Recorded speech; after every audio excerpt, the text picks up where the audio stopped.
Hi everyone, it's Audrey and welcome to today's video. Today's video is going to be a little different because like the title and thumbnail, I have a missing cat, but I have a bit of a backstory that I want to share, and I will want some feedback on what you think happened, so please stay tuned to this video. So around the end of 2019 and the beginning of 2020, we had these two cats come to our apartment complex and start roaming around and hanging out. One was a black and white cat, like a tuxedo cat, and the other cat was all black. I will insert some pictures somewhere here, but eventually neighbors in my family started feeding them and giving them attention. Weeks became months, and the black and white cat took an interest in my family, so we got a cat bed and a litter box, and we gave her the opportunity if she wanted to come into our apartment. It did take some time, but she eventually did. And so we did give her the opportunity to go in or out. And as this is going on, one time she went to the black cat and hissed at him like, "Stay away, this is my family, I don't want you involved." I did name her Flower, and eventually I named the all black cat Shadow. We eventually did take her to the vet to see if she had any health problems, and come to find out she did.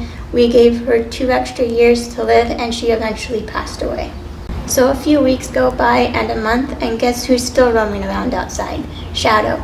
We were still feeding him and giving him attention. There were times that I would go outside to see if he would come up to me. He is a little skittish, but he eventually did. He eventually took an interest in my family to the point where he knew what our cars looked like, so he would escort us from like our cars to the apartment, or he would watch us go from our apartment to our cars. So he eventually started coming in, but it first started that he would come into our apartment and just eat and then leave, and then it got to a point where he started coming in for a longer period of time, but he would always go outside. So he eventually got into this routine that he would come to our door every morning meowing for food and cuddles and just to come in and hang out and enjoy our company. But anytime we had any very long errand like going shopping or doing laundry, he would always go outside. But when we came back, he would either come in with us or to at least make himself known that he was outside and around.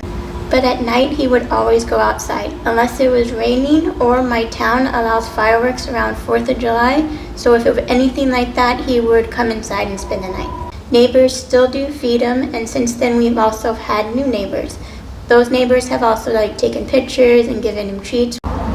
But since May 26, 2026, we have not seen him. We don't know if he's gotten beyond the apartment complex and got involved with another animal. We don't know if for some reason animal control came and picked him up.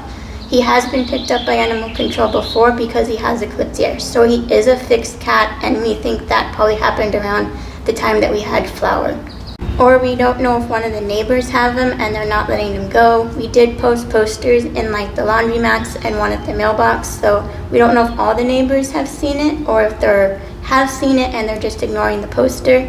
So the only reason I find this out of the ordinary is he's been doing this routine with us since 2022. He's been outside longer than that because we've had Flower. So I'm just trying to figure out what's going on. So if you have any ideas, please comment them down below. So thank you for taking the time to watch this video. If you enjoyed this video, please like it and subscribe, and I hope to see you in another video. Bye everyone.